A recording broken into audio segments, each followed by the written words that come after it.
miracle too. Just living in that land, to me, makes us miracles. Batya, you have witnessed old photos of Israel from the 1930s to today.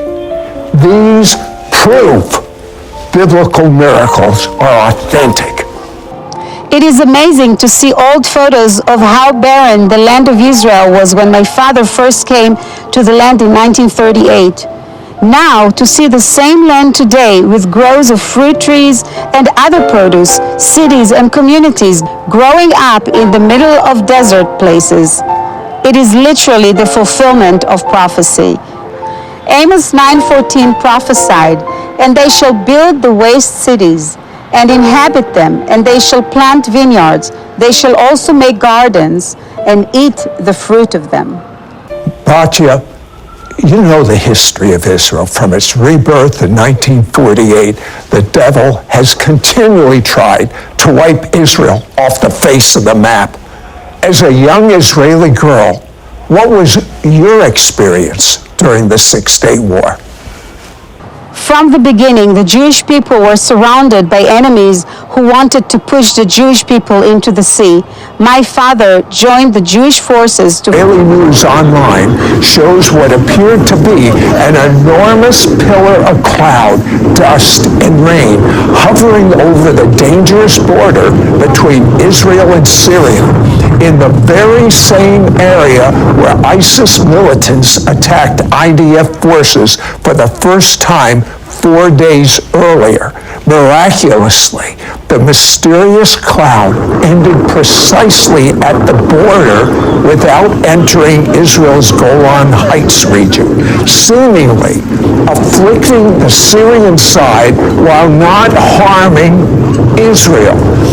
It reminds me of miracles I read in the Bible during the Passover in the desert. Israel was in light and the Egyptians were in darkness. But the greatest of God's miracles is the large number of Jewish people making professions of faith in Yeshua in the last few years. Batya, your parents raised you Orthodox. You observed Torah, kept the feast, attended synagogue every Shabbat, and went to Hebrew school. You loved God, but you became disillusioned with the emptiness of Orthodox Messiah of the whole world. How did she know that? The same glory that came upon our Jewish people thousands of years ago. It's kind of been missing, but it's coming back.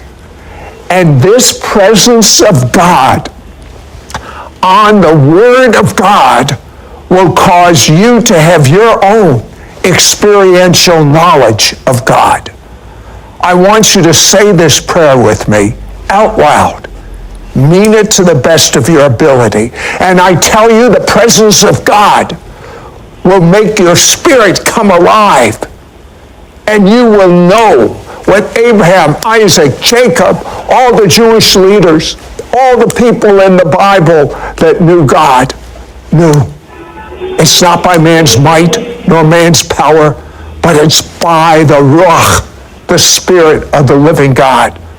Repeat out loud, we are more than ready to show the world what God is doing on METV, Middle East TV, our television network that is in every television-equipped home in Israel and the entire Middle East.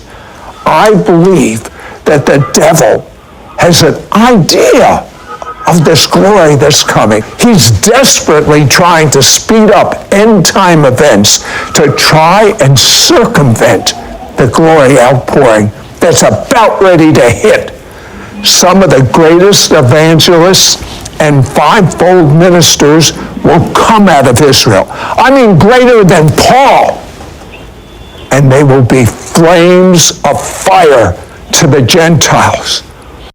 But there's a challenge. The greatest challenge that Israel has right now is that radical Islam, influenced and funded by Iran, have stored up thousands of bombs and missiles ready to launch against Israel from the north and the south. Over 4,000 rockets and missiles have been launched against Israel so far this year. Just in Lebanon alone, it's estimated that Hezbollah has 150,000 rockets stored up. Barry, firing at Israel from both the north and the south simultaneously.